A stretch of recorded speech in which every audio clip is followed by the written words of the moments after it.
Then Jesus took John and James and Peter with him and went up a hill to pray.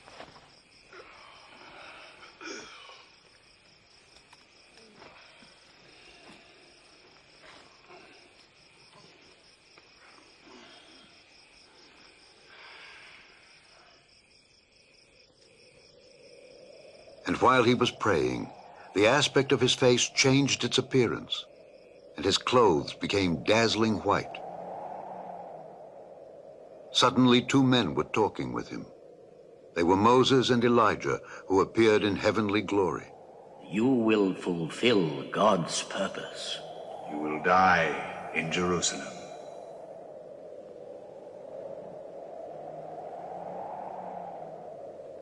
James, John.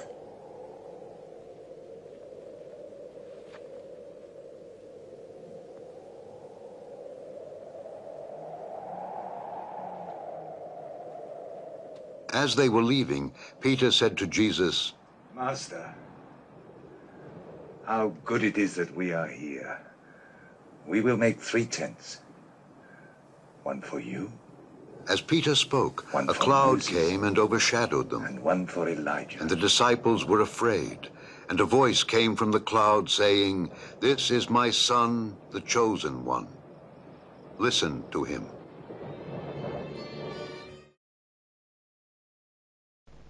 While travelling with his apostles through Galilee, Jesus tells Peter, James and John to climb to the top of Mount Tabor with him.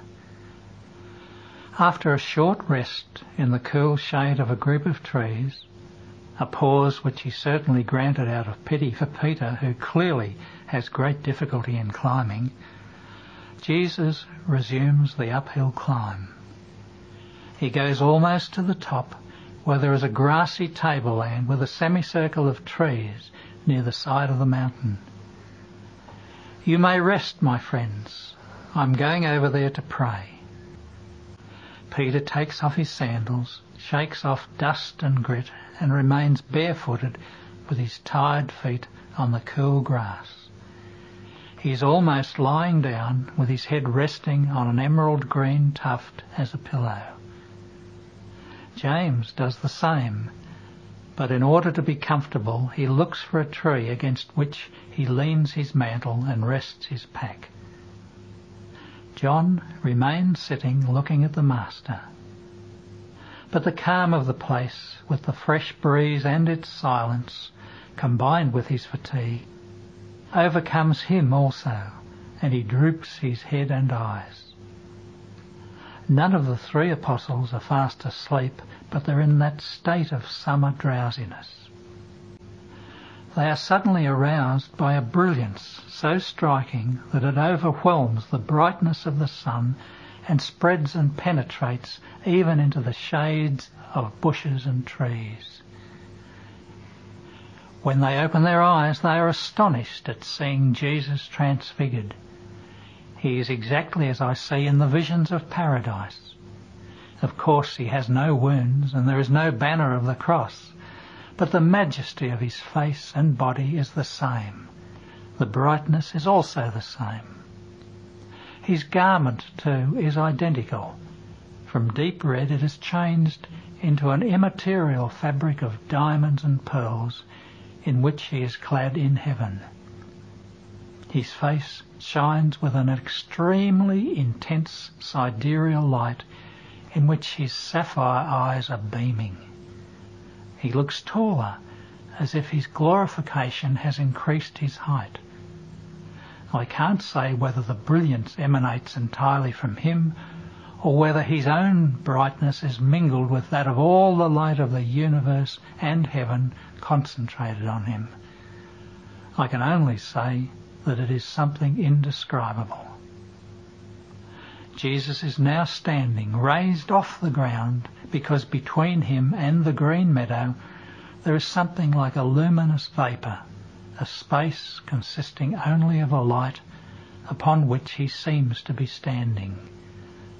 But it is so bright that I may be wrong, and the fact that I no longer see any green grass may be due to the bright light that vibrates and waves, as is often seen in bonfires.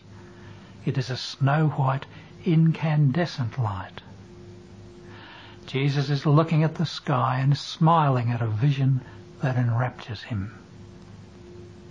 The apostles are almost afraid, and they call him as he is transfigured so much that he no longer appears to be their master. "Master, Master," they call in low voices, full of anxiety. He does not hear. "He is in an ecstasy," says Peter, trembling. "I wonder what he sees." The three are now standing up. They would like to approach Jesus, but they dare not. The light increases further because of two more lights that descend from the sky and take place at Jesus' sides. When they settle on the tableland, with their veils opened, two majestic, bright individuals appear. One is more elderly than the other. He has a sharp, severe countenance and a double-pointed beard. Two horns of light depart from his forehead and make me understand that he is Moses. The other one is emaciated, bearded and hairy, more or less like the Baptist, whom I would say he resembles in height, leanness, structure and severity. While the light emanating from Moses is white, like that of Jesus, particularly with regard to the beams coming from their foreheads, the light of Elijah is like the bright flame of the sun. The two prophets take a reverential attitude before their God incarnate, and although he speaks to them with familiarity, they do not drop this respectful attitude. I don't understand even one of the words they speak. The three apostles fall on their knees, trembling and covering their faces with their hands. They would like to look, but are afraid. At last, Peter says, "Master, look at me." Jesus looks around, smiling towards his Peter, who takes heart again and says, "It is wonderful to be here with you, Moses and Elijah. If you wish, we will make 3 tents, one for you, one for Moses, and one for Elijah, and we'll stay here to serve you." Jesus looks at him again and smiles more warmly. He also looks at John and James. It is a glance that is a loving embrace.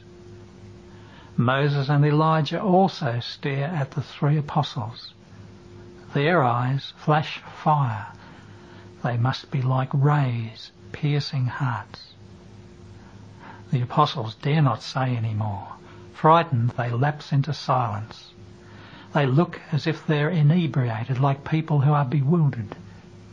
But then a veil, which is neither fog nor a cloud nor a ray, envelops the three glorious figures behind a screen that is even brighter than the one that surrounded them previously. And as it hides them from the sight of the apostles, a powerful, harmonious voice vibrates, filling the air, and the three bow down with their faces on the grass. The voice says, "This is my beloved Son, in whom I am well pleased. Listen to him." Peter, falling flat on his face, exclaims, "Have mercy on me, a sinner. It is the glory of God descending." James doesn't utter a single word. John whispers with a sigh as if he were about to swoon, "The Lord is speaking."